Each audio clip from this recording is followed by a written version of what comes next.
Hello everyone and I welcome you all to my channel Career Glow. तो जैसा कि आप ऑलरेडी जानते हो कि करियर ग्लो आपके लिए 15 से लेकर आया है DSSB 2022 का PRT स्पेशल बैच। और इसमें आपके बहुत सारे जो साइकोलॉजी 100 मार्क्स की पूछी जाती है PRT में, तो उसमें आपको बहुत हेल्प करेगा। नॉट इवन इन PRT, बल्कि जहाँ पर भी आपका साइकोलॉजी पूछा जाता है वहाँ पर आपको ये बैच फॉर श्योर हेल्प करेगा। एंड इसके कोई चार्जेस नहीं है, ऑब्वियसली इसमें फ्री ऑफ कॉस्ट और बहुत ही ऑथेंटिक और अच्छे कंटेंट यहाँ पर डलेंगे। तो ये हमारा पहला क्लास है जिसके अंदर हम पढ़ने वाले हैं व्हाट इज़ साइकोलॉजी, यानी कि मनोविज्ञान क्या है। तो सबसे पहले अगर आप लोग जैसे मान लीजिए कि आप लोग शुरुआत ही कर रहे हैं पढ़ने की कि साइकोलॉजी क्या है, आपने इससे पहले कभी नहीं पढ़ा है, या फिर अगर आप 11-12 के स्टूडेंट्स हैं तो भी आप इस लेक्चर्स को देख सकते हैं। लेकिन फिर भी ये लेक्चर जो है वो PRT के लिए होगा, जो DSSB 2022 जहाँ तक हो पाएगा हम PRT के अंदर जितने भी क्वेश्चंस आते हैं उनको भी पढ़ेंगे जो प्रीवियस ईयरली आए हैं, और दूसरे साइकोलॉजी को समझेंगे। इसके अलावा मैंने आपको पहले ही सिलेबस में आपके साथ डिस्कस कर चुकी हूँ, इससे पिछली वाली वीडियो आप देख लेना, उसमें पूरा सिलेबस है। ज़रूरी नहीं है कि जितना लिखा हुआ है उतना ही हो, उससे ज़्यादा ही कंटेंट आपको यहाँ पर मिलेगा।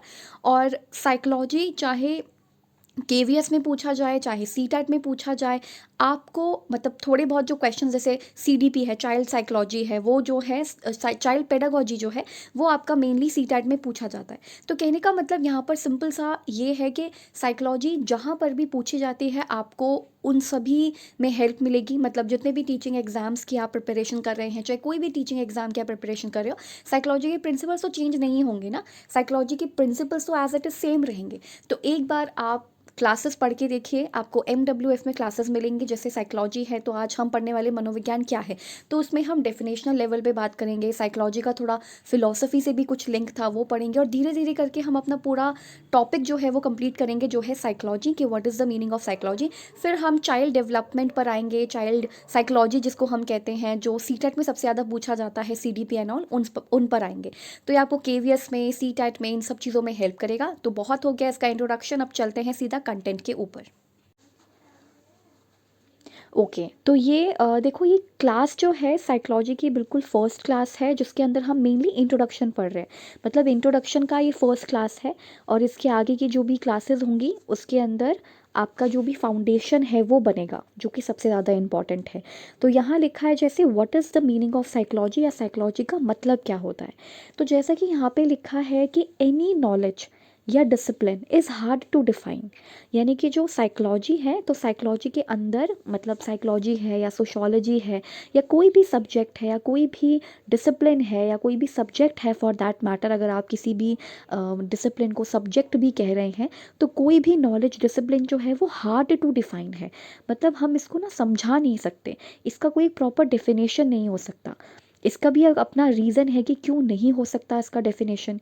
तो यहाँ पे लिखा है कि एनी नॉलेज डिसिप्लिन, कोई भी डिसिप्लिन या कोई भी सब्जेक्ट जो आपको नॉलेज देता हो, चाहे वो साइकोलॉजी हो, चाहे वो सोशोलॉजी हो, कोई भी हो, वो हार्ड टू डिफाइन इसलिए है, या उसको हम डेफिनेशन उसकी इसलिए नहीं दे सकते क्योंकि पहली चीज़ यहाँ पे लिखी है, firstly because it evolves continuously, क्योंकि वो कंटिन्यूसली इवॉल्व होता रहता है।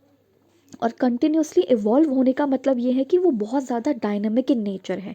मतलब चेंजेस आते रहते हैं, कोई ना कोई नई नई चीज़ उसके अंदर ऐड होती रहती है, प्रगतिशील है, बहुत ज़्यादा प्रोग्रेसिव इन नेचर है। तो इसलिए यहाँ पे यही चीज़ लिखी हुई है कि जो आपका साइकोलॉजी है वो भी हम आपको डिफ़ाइन नहीं कर सकते या उसका हम डेफिनेशन प्रोवाइड नहीं कर सकते, क्योंकि वो कंटिन्यूसली इवॉल्व होता रहता है, क्योंकि वो चेंजेस उसमें बहुत ज़्यादा आते रहते हैं। सेकेंडली बिकॉज द रेंज, और सेकेंड क्या है, सेकेंड इसके अंदर जो एक वो है कि क्यों और इस डिसिप्लिन को डिफ़ाइन नहीं कर पाएंगे, क्योंकि because the range of phenomena, क्योंकि इस फिनोमिना का जो रेंज है या फिर ये जो फिनोमिना पढ़ता है, मतलब साइकोलॉजी के अंदर जितने भी फिनोमिना हैं जो हम स्टडी करते हैं, जो हम पढ़ते हैं, उसको हम किसी एक डेफिनेशन में कैप्चर नहीं कर सकते। So we can not capture any phenomena in one definition. मतलब जितने भी phenomenas, not any one but जितने भी फिनोमिनाज हैं, जितने भी फिनोमिनाज हैं उसको हम लोग बिल्कुल भी एक डेफिनेशन के अंदर कैप्चर नहीं कर सकते।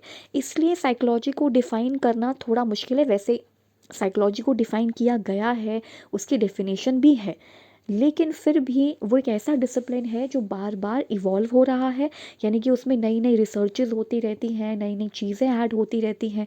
तो क्योंकि वो एक कंटिन्यूअस वे में इवॉल्व हो रहा है, वो कंटिन्यूसली चल रहा है, और उसके अंदर जो फिनोमिना या जो चीज़ों को वो स्टडी करता है, पढ़ता है, उसको हम किसी एक डेफिनेशन में कैप्चर नहीं कर सकते, इसीलिए साइकोलॉजी को डिफ़ाइन करना मुश्किल है। तो ये तो खैर यहाँ पे लिखी हुई है, ये तो आपके जो सेंटेंसेस हैं उनकी बात है कि यहाँ पे ये सारी चीज़ें लिखी हुई हैं, लेकिन सबसे ज़्यादा जो इम्पॉर्टेंट चीज़ है वो यहाँ से है, और यहीं से क्वेश्चंस पूछे जा सकते हैं, यहाँ से क्वेश्चन आ सकता है। अब यहाँ लिखा है the term psychology is derive from 2 Greek words.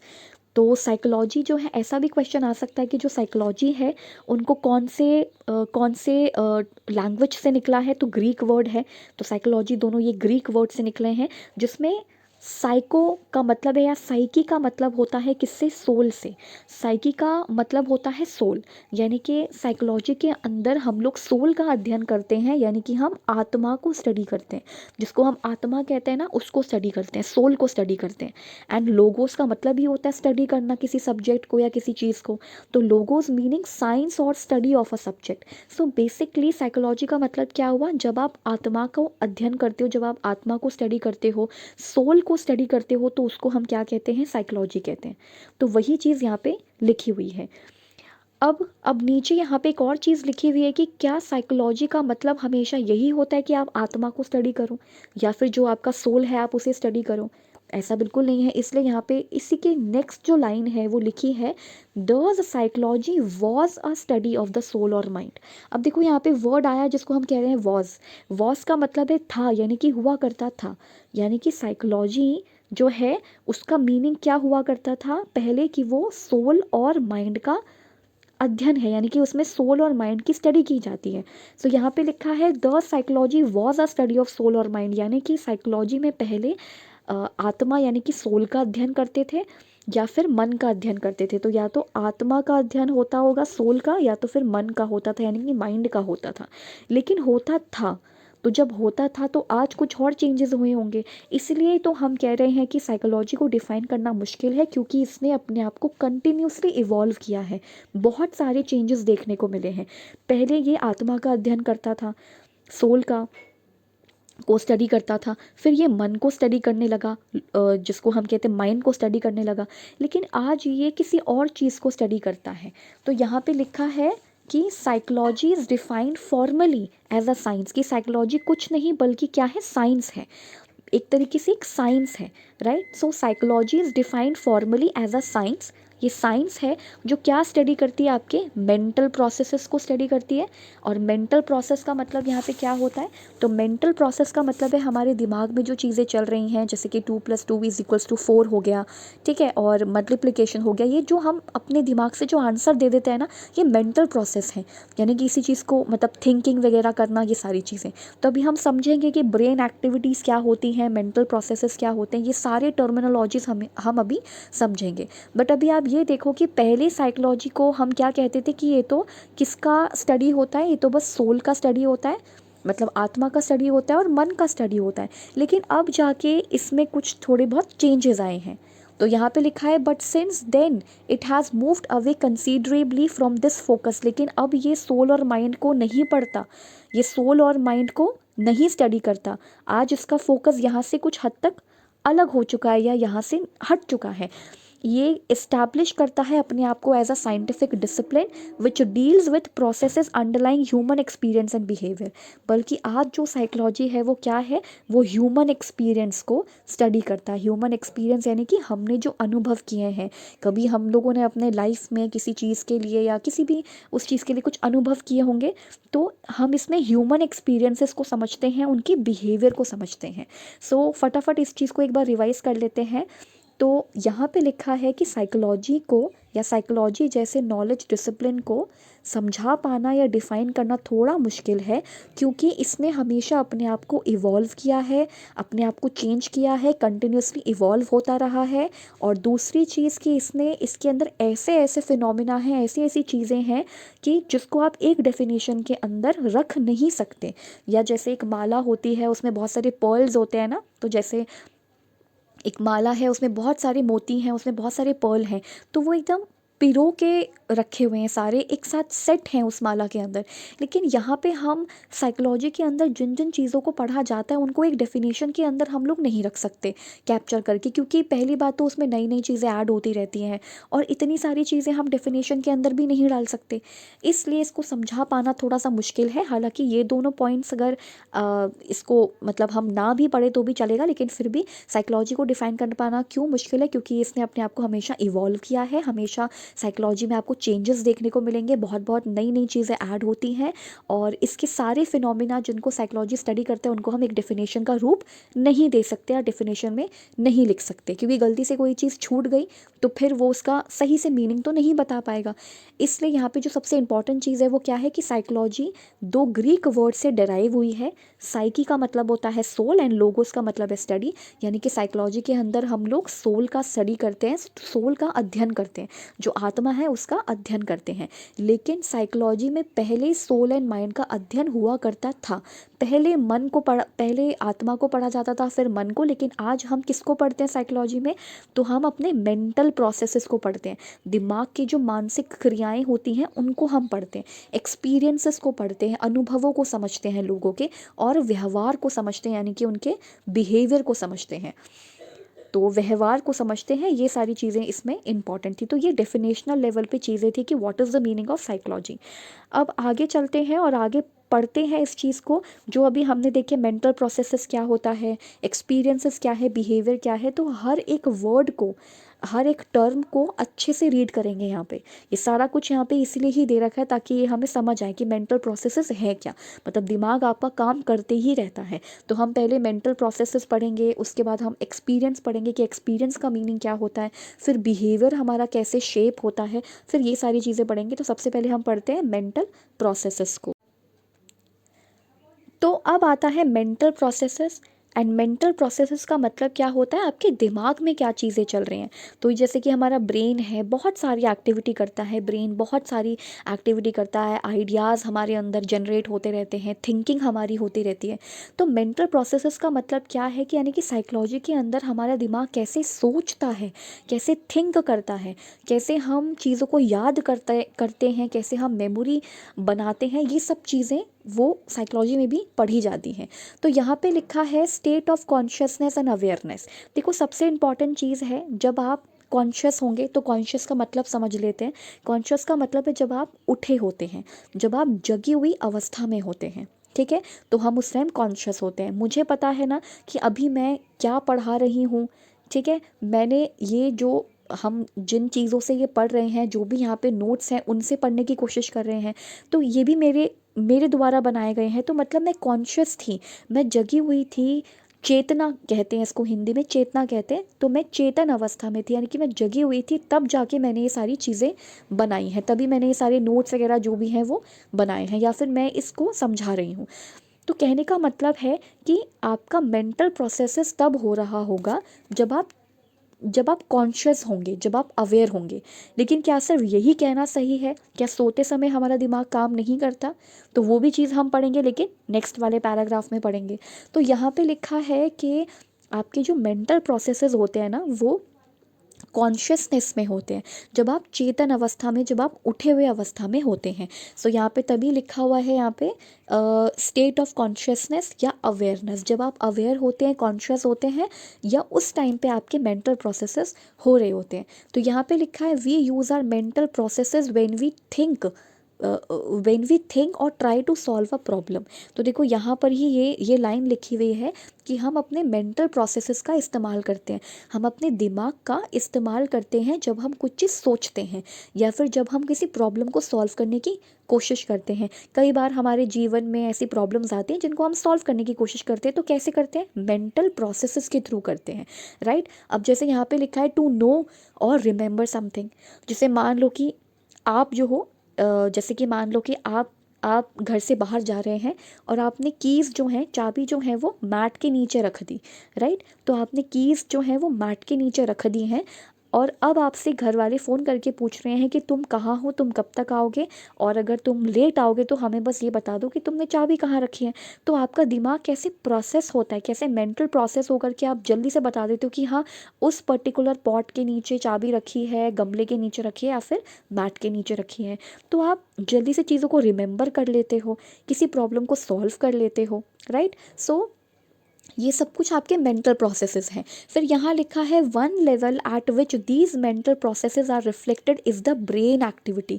ये सब क्या है, ये सब ब्रेन की एक्टिविटी है, ये सब आपके दिमाग की एक्टिविटी है। किसी चीज़ को स्टोर करना, मेमोरी को स्टोर करना, ये सारी चीज़ें आपके दिमाग की एक्टिविटी हैं। अब यहाँ लिखा है कि एज वी थिंक और सॉल्व अ मैथमेटिकल प्रॉब्लम, जब हम मैथमेटिकल प्रॉब्लम को सॉल्व करते हैं, our brain activities can be observed using different techniques of brain imaging.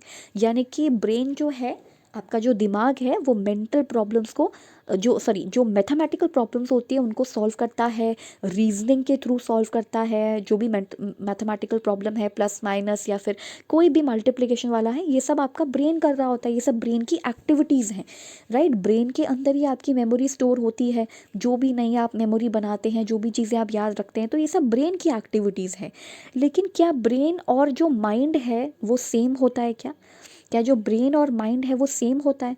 देखो, ब्रेन का क्या है, ब्रेन का तो एक स्ट्रक्चर है, और ये है वो ब्रेन का स्ट्रक्चर। यहाँ पे दिख भी रहा है, हमें फ़ोटो में दिख भी रहा है कि ये ब्रेन होता है। लेकिन माइंड का क्या कोई स्ट्रक्चर होता है क्या? माइंड कोई ऑर्गन है क्या? बिल्कुल भी नहीं।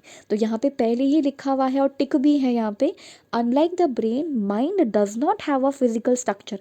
माइंड का कोई फिजिकल स्ट्रक्चर नहीं होता, और ना ही माइंड का कोई लोकेशन होता है। जैसे अगर आपसे पूछें कि आपकी ब्रेन का लोकेशन कहाँ है, तो आप क्या कहोगे कि हमारे ब्रेन का लोकेशन जो है वो हमारे स्कल के अंदर है ना। स्कल का मतलब जो खोपड़ी है उसके अंदर है, ब्रेन तो उसी के अंदर ही है, वहीं उसका लोकेशन है। अब माइंड का कोई लोकेशन नहीं है, तो माइंड बना कैसे है? दिमाग हम जिसे कह रहे हैं, जिसके अंदर ये मेंटल प्रोसेसेस और ये सब चीज़ें जो हो रही हैं, वो माइंड कैसे बना है? सो माइंड एमर्ज हुआ है एंड इवॉल्व होता है as our interaction and experiences in this world get dynamically organised in the form of a system which is responsible for the occurrence of various mental processes. So basically ये जो चीज़ हम करते हैं, हम कुछ अपने मेंटल प्रोसेसेस का इस्तेमाल करते हैं किसी प्रॉब्लम को सॉल्व करने में या किसी चीज़ को याद करने में, तो हमारे मेंटल प्रोसेसेस बेसिकली कहीं ना कहीं जो है, जो मेंटली हम जो चीज़ें कर रहे हैं, प्रोसेस कर रहे हैं, ये सब ब्रेन की एक्टिविटीज़ होती है। लेकिन फिर भी ब्रेन और माइंड में डिफरेंस है, क्योंकि ब्रेन क्या है, उसका एक फिजिकल स्ट्रक्चर है, आप उसको देख सकते हो, आप उसका लोकेशन बता सकते हो, लेकिन माइंड का कोई लोकेशन नहीं होता। अब जो आपका माइंड है, मन जो है, जिसे हम मन कहते हैं, कि आपके मन के अंदर कैसे विचार आते हैं, आपके मन के अंदर ऐसे विचार क्यों आ रहे हैं, तो ये सब कुछ कैसे बनता है, आपका मन कैसे काम करता है, आपने जिन चीज़ों को एक्सपीरियंस किया है, जिन चीज़ों से आपका इंटरेक्शन हुआ है, उन चीज़ों से आपका जो मन है वो बनता है। और ये डायनेमिक है बहुत ज़्यादा। जो हमारा मन है ना, जो हमारा माइंड है, वो बहुत डायनामिक इन नेचर है। मतलब डायनामिक है यानी कि चेंज होता है, बहुत सारी चीज़ें उसके अंदर चलती रहती हैं, हमारे सोच विचार, ये सारी चीज़ें। तो इसलिए there is a difference between brain and mind, क्योंकि ब्रेन जो है वो एक फिजिकल स्ट्रक्चर है, वेर एज माइंड का कोई फिजिकल स्ट्रक्चर नहीं है। और ब्रेन जो है आप उसको देख सकते हो, उसके पास इट हैज़ अ लोकेशन, मतलब वो इसका कोई लोकेशन है, लेकिन माइंड का कोई लोकेशन नहीं है। और ब्रेन जो है वो जन्म से बना होता है, लेकिन माइंड का क्या है, वो भी जन्म से आता है, लेकिन वो एमर्ज होता है कब? जब आप इंटरेक्शन करते हो, जब आप चीज़ों को समझते हो, चीज़ों को एक्सपीरियंस करते हो, अनुभव करते हो, तब आपको ये चीज़ें समझ आती हैं। अब यहाँ लिखा है even when we are sleep, जब हम एस्लीप होते हैं, जब हम सोए हुए होते हैं, तब भी हमारा माइंड काम कर रहा होता है। ठीक है, तो ये कहना गलत है कि हमारे अंदर जो मेंटल प्रोसेसेस या जो एक्टिविटीज़ वगैरह हो रही हैं, ये सब तभी होती है जब हम उठे रहते हैं। ठीक है, जाहिर सी बात है, जब आप सो रहे होते हो तभी भी कुछ ना कुछ दिमाग में चल रहा होता है। और यही साइकोलॉजिस्ट को पढ़ना बहुत अच्छा लगता है कि हमें सपने क्यों आते हैं, राइट, हम ऐसे ही सपने क्यों देखते हैं। तो ये सब चीज़ें हैं। जैसे यहाँ पे लिखा है even when we are asleep some mental activities go on, यानी कि जब हम सो रहे होते हैं तो भी हमारे अंदर हमारे दिमाग में कुछ मेंटल एक्टिविटीज़ हो रही होती हैं, जैसे कि हम सपने देखते हैं, we dream and receive some information such as knock on the door while we are asleep। और ये भी बहुत सरप्राइजिंग सी चीज़ है कि हम सोए हुए हैं लेकिन फिर भी अगर कोई हमारा डोर नॉक करे तो हमें सुनाई दे जाएगा, हमें आवाज़ सुनाई दे जाएगी, हमें कुछ इन्फॉर्मेशन जो है वो मिल जाएगी। Some psychologist have shown that we also learn and remember in our sleep, यानी कि हम अपनी स्लीप में जब हम सो रहे होते हैं तो हम चीज़ों को लर्न भी रख पा रहे होते हैं, जैसे हमारे कोई सपना देखा हमने तो वो भी हमें याद रह जाता है, रिमेंबर कर लेते हैं। तो मेंटल प्रोसेसेस का मतलब है क्या, चीज़ों को, ये इंपॉर्टेंट है कि मेंटल प्रोसेसेस के अंदर क्या क्या आता है, तो चीज़ों को रिमेंबर करना, याद करना, लर्न करना, मतलब याद आना, रिमेंबर करना और लर्न करना किसी चीज़ को, जानना किसी चीज़ को परसीव करना, मतलब किसी चीज़ को समझना, एंड फीलिंग्स, जो भी हमारी फीलिंग्स होती है, are of the interest to psychologist.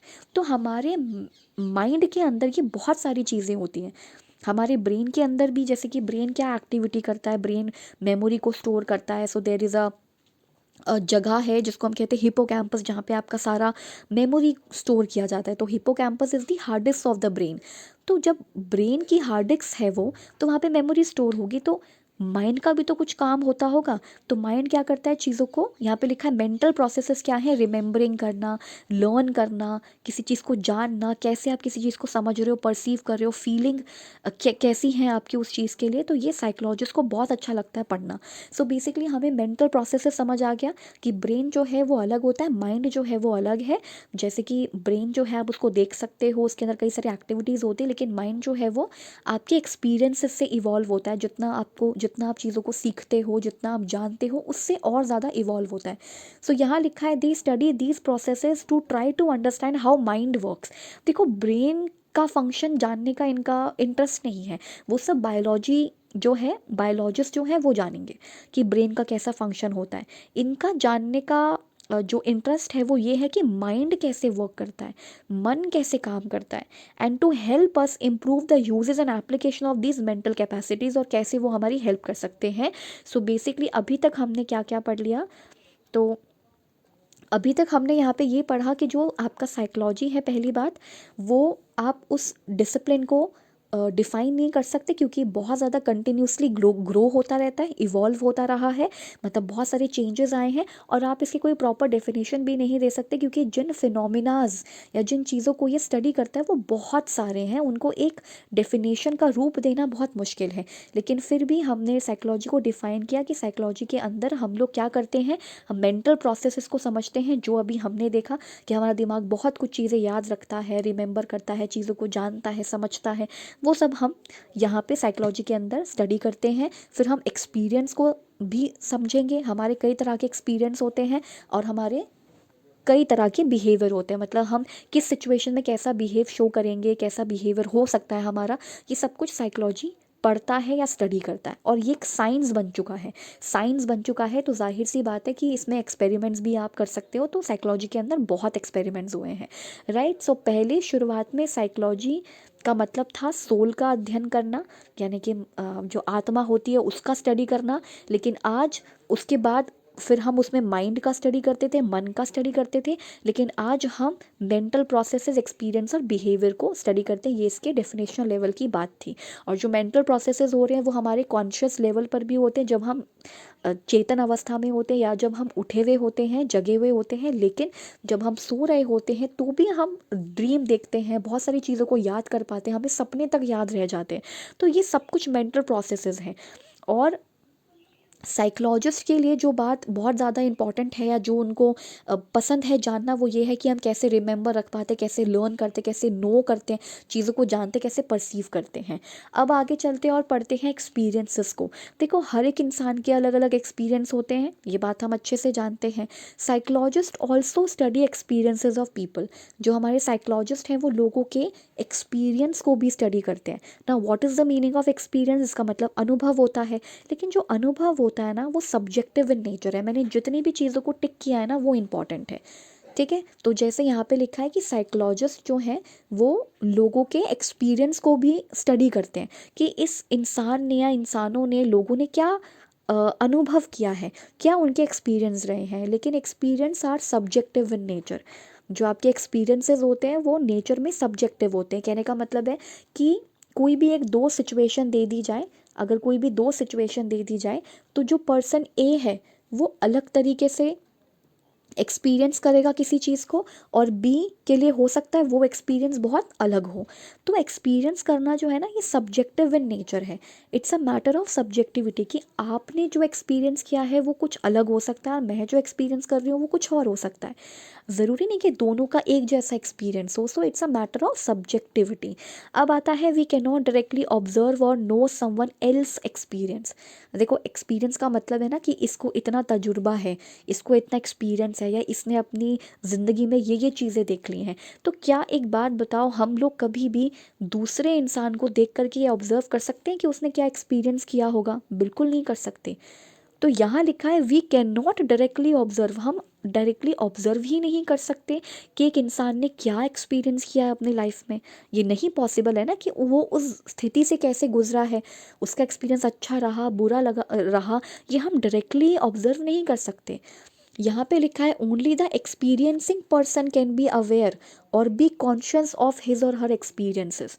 यानी कि जिस पर्सन ने इस चीज़ को एक्सपीरियंस किया है वही जानता है इस बारे में, और हम लोग नहीं जान सकते उस एक्सपीरियंस को। जो भी अच्छा है चाहे बुरा है, हम लोग नहीं जान सकते, right. So those experiences are embedded in our awareness and conscious. तो आप अपने एक्सपीरियंसेस को हम खुद जान पाएंगे, वो भी कब? जब हम कॉन्शियस होंगे, जब हमें समझ में आएगा, ठीक है, कि क्या सही है क्या गलत है, क्या मेरे लिए एक्सपीरियंस सही रहा, क्या मेरे लिए एक्सपीरियंस बेकार रहा। तो ये सब कुछ ना सब्जेक्टिविटी की बात है। किसी एक इंसान को एक चीज़ बहुत ज़्यादा अच्छी, मतलब बहुत ज़्यादा बेकार लगती है, वही चीज़ दूसरे इंसान को अच्छी लगती है, वो उसमें बिल्कुल कंफर्टेबल है, राइट। सो वही चीज़ है, जैसे कि मान लो कि आपके क्लास में एक मैथ्स का टीचर आ गया, ठीक है। अब जिन बच्चों को मैथ्स अच्छी लगती है उनके लिए मैथ्स उन सर से पढ़ना एक गुड एक्सपीरियंस था, जबकि वही जिस बच्चे को मैथ्स बिल्कुल ही नहीं पसंद उसके लिए वो एक्सपीरियंस बिल्कुल अच्छा नहीं है। तो ये सब्जेक्टिविटी है, किसी के लिए वो एक्सपीरियंस अच्छा हो सकता है और किसी के लिए वो एक्सपीरियंस अच्छा नहीं हो सकता। और जनरली हम एक्सपीरियंस को डायरेक्ट ऑब्जर्व करके नहीं समझ सकते। क्यों नहीं समझ सकते? क्योंकि जिसने एक्सपीरियंस किया है वो चीज़ तो वो खुद ही जान सकता है। चलो अब आगे चलते हैं। आगे सेंटेंसेस में क्या लिखा है कि psychologist have focused on experiences of pain being experienced by terminally ill patients। तो इसका क्या मतलब है कि साइकोलॉजिस्ट ने बहुत फोकस किया इस चीज़ पे कि मतलब लोगों को कितना दुख पेन होता होगा ना, जो बेचारे लोग इल हैं, जो पेशेंट्स हैं वो बहुत ज़्यादा इल हैं, यानी कि वो बहुत ज़्यादा बीमार हैं, जो पेशेंट्स टर्मिनली इल पेशेंट्स हैं उनको कितना पेन होता होगा, या उन्होंने क्या एक्सपीरियंस किया होगा। So psychologist have focused on experiences of pain, जो एक्सपीरियंस किया गया है इल पेशेंट्स के द्वारा, और ऑफ साइकोलॉजिकल पेन। मतलब ऐसा ज़रूरी नहीं है कि आपको फिजिकली पेन होता हो, साइकोलॉजिकल पेन भी आप फील कर सकते हो, right. So psychological pen felt in bereavement. अब इसका मतलब क्या होता है? बेरेवमेंट्स का मतलब क्या होता है कि किसी की मृत्यु हो जाए, तो किसी की अगर डेथ हो जाए या किसी की मृत्यु हो जाए तो उसका आपको बहुत अंदर से दुख होता है, राइट। किसी को खो देने का बहुत ज़्यादा दुख दुख होता है। बिसाइड्स यानी कि in addition to experiences which lead to positive feelings, यानी कि आप हर तरह का इंसान जो होता है ना वो हर तरह का एक्सपीरियंस करता है। किसी से बिछड़ जाने का गम भी एक्सपीरियंस करता है, फिजिकल पेन भी एक्सपीरियंस करता है, और इसके अलावा इन एडिशन एक्सपीरियंस करता है which lead to positive feeling. उसको पॉजिटिव फीलिंग भी वो एक्सपीरियंस करता है, जैसे कि रोमांटिक एनकाउंटर्स होगा, ये सब चीज़ें। तो यहाँ पे मैंने ना इसके लिए एक वर्ड लिखा भी था, ये लिखा है वो असेंशियल मीनिंग ऑफ बेरेवमेंट। इसका मतलब क्या है? The state of being sad, जब आप दुखी हो बिकॉज अ फैमिली मेम्बर और फ्रेंड हैज़ रिसेंटली डाइड। यानी कि हम इंसानों को इस चीज़ का भी दुख होता है कि कोई जो फैमिली मेम्बर है वो चला गया, the death of a family member और फ्रेंड। जैसे कोविड के टाइम पीरियड में कितने सारे जो लोग थे, उनके जो सगे संबंधी थे वो उनसे बिछड़ गए, तो ये साइकोलॉजिकल पेन है। और जैसे मान लो जिसको कोविड हुआ हो, उसने जो उस टाइम पे एक्सपीरियंस किया हो वो उसका फिजिकल पेन हो जाएगा। एक साइकोलॉजिकल पेन है किसी से बिछड़ने का दुख, और एक खुद आपके साथ जो हुआ है, आपको सांस नहीं आ रही थी या लोगों को उस टाइम पे सिलेंडर नहीं मिल रहे थे, ऑक्सीजन सिलेंडर नहीं मिल रहे थे, तो उसका पेन भी उन्होंने, फिजिकल पेन भी झेला। और कई सारे एक्सपीरियंस होते हैं, अच्छे भी होते हैं बुरे भी होते हैं, जैसे रोमांटिक एनकाउंटर्स है तो अच्छा एक्सपीरियंस है, right. So there are some esoteric experiences also. अब इन सब के अलावा कुछ एजोटेरिक एक्सपीरियंस भी होते हैं, और एजोटेरिक एक्सपीरियंस का मतलब है कि जो उसे ही पता होगा जो चीज़ वो एक्सपीरियंस कर रहा है, कोई इंसान एक्सपीरियंस कर रहा है, जैसे कि वो बिल्कुल अलग तरह का एक्सपीरियंस है। यहाँ लिखा है ओनली टॉट और to understood by member of a special group. ठीक है, एजोटेरिक वो होता है, इसको हम एक एग्जाम्पल के थ्रू समझते हैं। जैसे यहाँ लिखा है there are some esoteric experiences also which attract the attention of psychologist. Psychologist की अटेंशन को गैदर करने वाला, अट्रैक्ट करने वाला एक और एक्सपीरियंस है जिसे हम कहते हैं एजोटेरिक एक्सपीरियंस। अब ये क्या होता है, जैसे एक योगी है, भाई योगी जो है वो मेडिटेट कर रहे हैं, ठीक है। So such as when a yogi meditates to enter a different level of consciousness and creates a new kind of experience, or when a drug addict takes a particular kind of drug to get high. तो देखो, कहने का मतलब है कि हम अपने चलो दोस्तों तो नहीं, लेकिन हम कुछ लोगों से पूछते हैं कि भाई तुम्हें ये ड्रग लेके क्या मज़ा आता है, या तुम्हें ये जो ड्रग्स तुम लेते हो हाई हो जाते हो उसमें क्या मज़ा है। तो भाई ये एक्सपीरियंस जो है, ये एक्सपीरियंस उस इंसान के लिए अच्छा है, और ये एक ऐसे तरह का एक्सपीरियंस है जो एजोटेरिक है, यानी कि जो इस चीज़ को एक्सपीरियंस करेगा ये एक्सपीरियंस उसे ही मिलेगा, राइट। यानी कि जो ड्रग एडिक्ट है, अगर वो बहुत ज़्यादा एडिक्ट हो जाते हैं, जैसे कि हम पढ़ेंगे आगे चल के जो जिसको हम कहते हैं ना साइकोटिक डिसऑर्डर्स, जो हम पढ़ेंगे ना, तो साइकोलॉजिकल डिसऑर्डर होते हैं, तो उसमें जो लोग होते हैं वो एडिक्ट हो जाते हैं, एल्कोहल, कोकेन, हीरोइन वगैरह, ये सारी चीज़ें बुक में लिखी हुई हैं। जो 12th क्लास की बुक है साइकोलॉजी की, उसके अंदर ये ऑलरेडी सब कुछ मेंशन है कि कोकेन है और एल्कोहल है, ये सब चीज़ें। तो ये इंसान क्यों लेता रहता है, इसका क्यों एडिक्शन है, ये तो उसे ही पता होगा ना जो एक्सपीरियंस कर रहा है।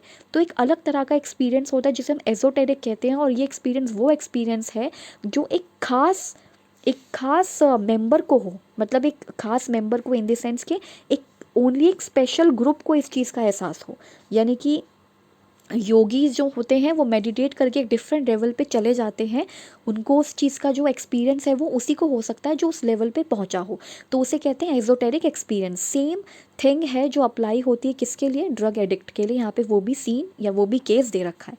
तो create a new kind of experience, or when a drug addict takes a particular kind of drug to get a high, even though such drugs, ये लिखा भी हुआ है साफ साफ, बुक की ही लैंग्वेज है कि ड्रग्स जो है एक्सट्रीमली हार्मफुल है, लेकिन फिर भी इंसान लेता है, और अगर ले रहा है तो किसी तरह का उसको एक्सपीरियंस होगा, और वो एक्सपीरियंस एजोटेरिक है क्योंकि वो उसी को ही मिलेगा जो एक्सपीरियंस कर रहा है। तो एक खास या स्पेशल तरह का एक्सपीरियंस हो गया, राइट। तो experiences are influenced by internal and external condition of the experiencer. तो बेसिकली एक्सपीरियंस जो होते हैं वो गुड और बैड दोनों हो सकते हैं, और आपके ऊपर डिपेंड करता है, एक्सपीरियंसर के ऊपर डिपेंड करता है कि वो एक्सपीरियंस कैसा है। If you are travelling in a crowded bus, जैसे मान लो कि आप किसी क्राउडेड बस में ट्रैवल कर रहे हो, वो भी बहुत गर्मी का दिन है, एकदम चिपचिपी धूप, एकदम चिपचिपी गर्मी हो रही है, और आप बस में एकदम हैं और बहुत भीड़ है, तो you may not experience the usual discomfort. आप ऐसा डिस्कम्फर्ट उस दिन नहीं फील करोगे जब आप अपने दोस्तों के साथ पिकनिक पे जा रहे हो, चाहे बस में कितनी ही भीड़ क्यों ना हो, समझ रहे हो। लेकिन मतलब क्योंकि आपको पिकनिक में जाने का एक्साइटमेंट है ना, तो उस दिन तो चाहे बस खचाखच कितनी ही भरी क्यों ना हो, चाहे कितना ही हॉट समर डे क्यों ना हो, लेकिन उतना डिस्कम्फर्ट हमें महसूस नहीं होगा, क्योंकि हम भाई पिकनिक जा रहे हैं, दोस्तों के साथ घूमने जा रहे हैं।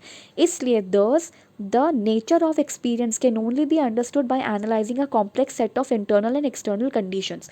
तो इसलिए जो एक्सपीरियंस है वो एनालाइज किया जाता है इंटरनल, मतलब आंतरिक जो भी कंडीशंस और एक्सटर्नल कंडीशंस हैं उन सब चीज़ों को देखकर, और हर इंसान जो होता है वो अपने अपने हिसाब से एक्सपीरियंस करता है चीज़ों को, उसका गुड एक्सपीरियंस भी हो सकता है, उसका बैड एक्सपीरियंस भी हो सकता है। तो यही सब चीज़ें थी जो हम यहाँ पे अभी पढ़ रहे थे। तो हमारे दो जो टर्मिनोलॉजीज़ हैं वो हम समझ चुके हैं कि व्हाट आर मेंटल प्रोसेसेस क्या होते हैं एंड एक्सपीरियंस क्या होते हैं, और हमने इनके मीनिंग भी देख लिए हैं। तो एक बार इनको रिवाइज तो हम बाद में ही करेंगे, अब हम आगे चलते हैं। और के अंदर है बिहेवियर।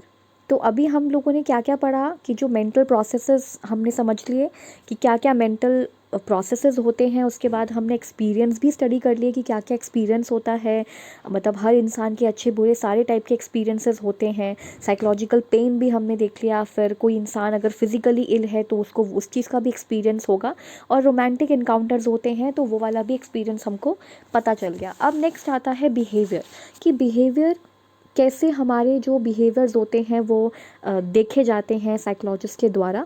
तो यहाँ पे लिखा है बिहेवियर्स आर रिस्पॉन्सेस और रिएक्शंस वी मेक और एक्टिविटीज़ वी एंगेज इन। तो जिस भी एक्टिविटी में या जो भी चीज़ हम कर रहे हैं उस दौरान हमारा क्या बिहेवियर है। तो बिहेवियर्स क्या होते हैं, रिस्पॉन्सेज होते हैं। रिस्पॉन्सेज किस चीज़ के, जैसे मान लीजिए कि हम किसी एक्टिविटी में इन्वॉल्व हैं, तो उस दौरान उस एक्टिविटी के दौरान हमारा क्या बिहेवियर है, हम किस तरीके से उस चीज़ को समझ रहे हैं, किस तरीके से उस चीज़ में वर्क कर रहे हैं। तो यहाँ पे लिखा है कि बिहेवियर्स क्या है, रिस्पॉन्सेज हैं, रिएक्शंस हैं जो हम बनाते हैं किसी काम को, किसी एक्टिविटी को करते समय। जैसे कि यहाँ पे लिखा है when something is hurled at you, यानी कि कोई चीज़ आपकी तरफ एकदम आ रही हो तो आप अपनी आंखों को झपक लेते हो ना, मतलब आप अपनी आंखों को एकदम बंद कर लेते हो। Your eyes blink in a simple reflex action, मतलब रिफ्लेक्स एक्शन होता है। या फिर मान लीजिए कि कोई जो है गरम तवा रखा हुआ है, आपने उस पर हाथ एकदम टच किया, मतलब उस तवे पे हाथ रखा और एकदम पीछे खींच लिया, तो ये आपका रिफ्लेक्स एक्शन हो गया। तो ये आपके कुछ बिहेवियर्स होते हैं। So you are taking an examination. एक और एग्जाम्पल है यहाँ पे कि जैसे जब आप एग्जामिनेशन दे रहे होते हैं तो उस टाइम पर आपका हार्ट जो है वो पाउंडिंग करता है, यानी कि आपका दिल बहुत तेज़ी से धड़क रहा होता है।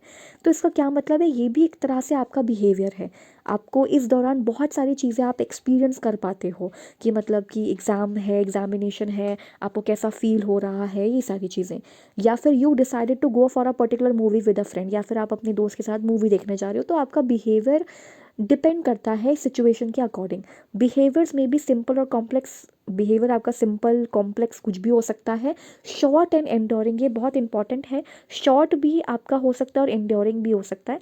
कहने का मतलब है कि कुछ सर्टन बिहेवियर ऐसे होते हैं आपके जो शॉर्ट टाइम पीरियड के लिए हों, जैसे कि थोड़े समय के लिए आपने कुछ ऐसा बिहेवियर शो कर दिया जो बहुत ही ज़्यादा खतरनाक था, जैसे कि आप गुस्सा हो गए किसी से, तो शॉर्ट पीरियड ऑफ टाइम के लिए। लेकिन एंड्योरिंग का मतलब होता है कि आप उस इंसान से गुस्सा ही रहे। तो ये आपके बिहेवियर्स हैं। तो आपका बिहेवियर सिंपल भी हो सकता है, बहुत जटिल, बहुत कॉम्प्लेक्स भी हो सकता है, शॉर्ट भी हो सकता है और बहुत ज़्यादा लंबा भी हो सकता है। कुछ बिहेवियर्स जो आपके होते हैं वो ओवर्ट होते हैं ना। What is the meaning of overt? तो ओवर्ट ओवर हियर इसका मतलब होता है ऑब्जर्वेबल बिहेवियर। तो there are some overt behaviour जिसको हम ऑब्जर्वेबल बिहेवियर कहते हैं। So they can be outwardly seen, आप इसको बाहर देख सकते हो। जो ऑब्जर्वर है, जो आपको देख रहा है, वो आपको सेंस कर सकता है, आपके बिहेवियर को देख सकता है कि इस चीज़ से इसने कैसा बिहेव किया, अच्छा किया, बुरा किया, वो सब आपको समझ सकता है। Some are internal and covert, कुछ बिहेवियर होते हैं जो कोवर्ट हो, जो अंदर हो, अंदर आपका कैसा बिहेवियर चल रहा है, कैसा सारी चीज़ें चल रही हैं, तो ये वो होता है। तो बिहेवियर आपके कोवर्ट एंड ओवर्ट दोनों हो सकते हैं। ओवर्ट बिहेवियर मतलब जो बाहर दिखाई दे सकता है, जिसे हम क्या कहेंगे, ओवर्ट बिहेवियर, यानी कि जो ऑब्जर्वेबल है। और जो ऑब्जर्वेबल नहीं है, जो आपके अंदर है, वो कोवर्ट बिहेवियर होता है। सो जैसे कि यहाँ पे लिखा है एसोसिएटेड विद और triggered by some stimulus in the environment, हमारे इन्वायरमेंट में कुछ स्टिमुलस होते हैं, ठीक है, जो हमें कोई काम करने के लिए मजबूर करते हैं। जैसे स्टिमुलस का मतलब होता है विच स्टिमुलेट्स समथिंग, जो आपके अंदर, मतलब जो स्टिमुलेट कर दे किसी चीज़ को या किसी इंसान को, तो विच स्टिमुलेट समथिंग और समवन, तो ये होता है स्टिमुलस का, कि आपको कोई स्टिमुलेट कर रहा है कोई काम करने के लिए, तो वो आपका स्टिमुलस हो गया। या आपके एनवायरनमेंट में हो सकता है। और चेंजेस दैट हैपन इंटरनली, मतलब ये स्टिमुलस अंदर से भी हो सकता है, अंदर से कोई चीज़ आपको स्टिमुलेट करे, कुछ ऐसे अंदर से भी आपको कुछ मोटिवेशन आपका अंदर का हो सकता है ना, जो आपको स्टिमुलेट करे कुछ काम करने के लिए। तो ये वही है कि स्टिमुलस इन्वायरमेंट में भी हो सकता है, यानी कि एक्सटर्नल भी हो सकता है, एनवायरनमेंट में है तो एक्सटर्नल ही है, और इंटरनली भी हो सकता है। अब यहाँ पे लिखा है you may see a tiger, जैसे मान लो आपने टाइगर को देखा, ऐसे बहुत सारे एग्जाम्पल्स बुक में दे रखे हैं कि you may see a tiger, आपने टाइगर को देखा और आपने सोचा कि मैं भाग जाता हूँ या भाग जाती हूँ, that there is a tiger and decided to flee, कि हम यहाँ से निकल जाते हैं या भाग जाते हैं। तो मतलब ये आपका बिहेवियर है कि उस पॉइंट ऑफ सिचुएशन में, उस पर्टिकुलर पॉइंट में आपका क्या बिहेवियर रहा। तो यहाँ पे वही चीज़ लिखी हुई है कि बिहेवियर जो है वो भी अलग अलग ही होते हैं। And some psychologist study behaviour as an association between stimulus and response. और जो हमारे साइकोलॉजिस्ट होते हैं वो इसको कैसे समझते हैं, स्टिमुलस एंड रिस्पॉन्स के थ्रू। स्टिमुलस मतलब विच स्टिमुलेट समथिंग, जो आपको उकसाए कोई काम करने के लिए, और उसकी वजह से आप जैसा रिस्पॉन्स दे रहे हो वो आर से डिनोट किया जाएगा, यही होता है stimulus and response. And both stimulus and response can be internal and external. मतलब जो चीज़ आपको स्टिमुलेट कर रही है वो इन्वायरमेंट में भी हो सकती है और वो अंदर से भी हो सकती है। एग्जाम्पल है कि जैसे आपको अपना रूम क्लीन करना है, मान लो, तो आपको अपना रूम क्लीन करना है, ये मोटिवेशन आपको अंदर से भी आ सकता है कि हाँ यार बहुत ज़्यादा गंदा हो गया है रूम, तो आप क्लीन कर लेते हैं, तो ये मोटिवेशन अंदर से भी आ सकता है। एंड कोई एक्सटर्नल फैक्टर भी हो सकता है जो आपको कहे कि अपना रूम क्लीन करो, तुम बड़े गंदे रहते हो। तो वही चीज़ है कि ये स्टिमुलस है। तो स्टिमुलस का मतलब क्या है यहाँ पे, जो आपको बाहर से भी, आपको एक्सटर्नली भी स्टिमुलेट कर सकता है, इंटरनली भी कर सकता है, और आपका उस पर रिस्पॉन्स एक्सटर्नल और इंटरनल दोनों ही हो सकता है। तो ये बिहेवियर के अंदर का डेफिनेशन था, या बिहेवियर से रिलेटेड कुछ चीज़ें थी। तो अभी तक हमने क्या क्या देख लिया, तो अभी तक हमने देखा कि ये क्या है, साइकोलॉजी क्या है। आप इसको डिफ़ाइन नहीं कर सकते क्योंकि एक ऐसा सब्जेक्ट है जो हमेशा कंटिन्यूसली इवॉल्व होता रहता है। और दूसरी चीज़, कोई एक इसकी ऐसी डेफिनेशन नहीं है जिसमें इसके सारे फिनोमेना जो ये पढ़ता है, समझता है, स्टडी करता है, उसको हम लिख सकें। इसलिए इसकी कोई एक डेफिनेशन नहीं हो सकती। देन नेक्स्ट इज़ कि जो आपका ये है साइकोलॉजी है, ये दो ग्रीक वर्ड से निकला है, साइकी। और साइकी का मतलब क्या होता है, सोल, यानी कि पहले ये आत्मा का अध्ययन होता था, यानी कि सोल का हम इसके अंदर अध्ययन करते थे। अध्ययन मीन्स इसको स्टडी करते थे, सोल को स्टडी करते थे। लेकिन फिर उसके बाद हम इसको माइंड को स्टडी करने लगे, उसके बाद धीरे धीरे इसकी कॉन्शियसनेस पे जाएंगे, फिर बिहेवियर को स्टडी करने लगे, फिर मेंटल प्रोसेसेस और एक्सपीरियंसेस और ये सारी चीज़ें इसमें आ जाएंगी। तो पहले psychology was a study of soul and mind. पहले होता था कि इसमें आत्मा और माइंड को पढ़ते थे, लेकिन अब mental processes and experience and behaviour को समझते हैं। और मेंटल प्रोसेसेस हमने देख लिया ये क्या क्या चीज़ें होती हैं। इसके अंदर आपका बायोलॉजी भी बहुत इंपॉर्टेंट रोल प्ले करता है, यानी कि दिमाग के अंदर बहुत सारी ऐसी चीज़ें होती हैं जो आपको आपके अंदर मेमोरी को स्टोर करती है, जैसे कि हिपोकैम्पस हो गया, वो मेमोरी स्टोर करता है। और ऐसी बहुत सारी चीज़ें हैं। और कई बार ऐसा होता है कि सोते सोते हम उठ जाते हैं, तो हमारा दिमाग जो होता है वो, हम कॉन्शियस हो उस समय भी मेंटल प्रोसेसेस होते रहते हैं, और कुछ एक्टिविटीज़ होती हैं जो हमारे सोते समय भी होती रहती हैं। तो हमें ड्रीम्स अगर हैं, आ रहे हैं, सपने आ रहे हैं, वो याद रह जाते हैं, तो वो भी इसी का पार्ट है। उसके बाद आता है एक्सपीरियंस। हर इंसान के लिए अलग अलग टाइप के एक्सपीरियंस होते हैं। किसी को साइकोलॉजिकल पेन का एक्सपीरियंस है, किसी को एजोटेरिक एक्सपीरियंस है, जो मैंने बहुत अच्छे से समझाया कि एजोटेरिक एक्सपीरियंसेस क्या होते हैं। और ये सारे एक्सपीरियंस हमारे लिए अच्छे बुरे दोनों हो सकते हैं, और ये सब्जेक्टिव है कि मतलब किसी का एक्सपीरियंस इस चीज़ में अच्छा हो सकता है, किसी का एक्सपीरियंस इस चीज़ में बुरा हो सकता है। फिर आता है बिहेवियर, और बिहेवियर को भी हमें समझ लिया है स्टिमुलस एंड रिस्पॉन्स में।